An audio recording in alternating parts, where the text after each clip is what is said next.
Àjọ elétò ìdìbò orílẹ̀-èdè Nàìjíríà Independent National Electoral Commission (INEC) wọ́n ti tẹríba fún àwọn mùsùlùmí tí wọ́n yarí pé àwọn ò lè dìbò nínú ààwẹ̀ láíláí báyìí, tó sì jẹ́ pé àjọ INEC wọ́n ti sún ètò ìdìbò láti tẹ́ àwọn mùsùlùmí lọ́rùn àti láti dùn wọ́n nínú lórí nǹkan tí wọ́n fẹ̀hónú hàn sí tí wọ́n ní inú àwọn kò dùn sí rárá àti rárá. Ẹ rántí pé awuyewuye ó ti ń jáde lórí àsìkò ètò ìdìbò ààrẹ ọdún tó ń bọ̀, tó sì jẹ́ pé níṣe ni àwọn mùsùlùmí ni wọ́n máa fárígà ìpè èèwọ̀ ni àsìkò táwọn bá gbààwẹ̀ Ramadan tó jẹ́ ọ̀ranyàn lé gbogbo mùsùlùmí lórí, tí táwọn bá ń gbààwẹ̀ náà lọ́wọ́ àti jáde dìbò ó máa nira fún àwọn, nítorí pé wọ́n ní yàtọ̀ sí pé àwọn iṣẹ́ pọ̀ nínú ààwẹ̀ táwọn ń ṣe, wọn láwọn àjọ elétò ìdìbò náà láwọn òṣìṣẹ́ tó jẹ́ mùsùlùmí táwọn náà yóò fẹ́ kírun lọ́gànjọ́ òru, èyí tí wọn ò ní rí ṣe bí wọ́n bá lọ fi ètò ìdìbò sí àsìkò ààwẹ̀ Ramadan. Bó tilẹ̀ jẹ́ pé tẹ́lẹ̀ ọjọ́ tí àjọ elétò ìdìbò INEC kọ́kọ́ kéde fún ìdìbò ààrẹ àti tàwọn aṣòfin l'Àbújá ó ní 20 oṣù kejì ọdún tó ń bọ̀, the 20th of February 2027. Bẹ́ẹ̀ ni wọ́n fi àsìkò ètò ìdìbò àwọn gómìnà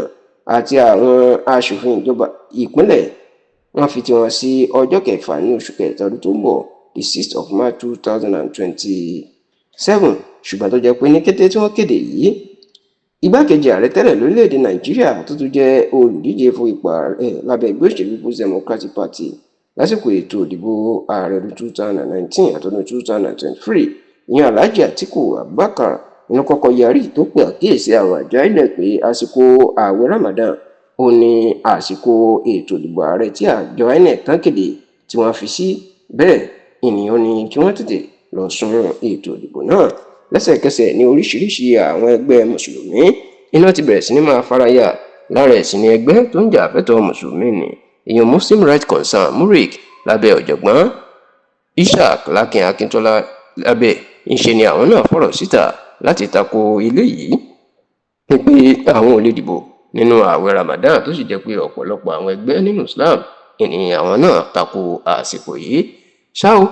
lẹ́yìn tí àjọ INEC ti ní àwọn wo nǹkan tí àwọn lè ṣe sí ọjọ́bọ̀ tí í ṣe ọjọ́ Thursday ọ̀sẹ̀ tí a wà nínú ẹ̀ yìí, ni wọ́n padà kéde pé àwọn ti sún ọjọ́ ìdìbò náà sí ẹ̀yìn díẹ̀ láti kúrò nínú ààwẹ̀ Ramadan.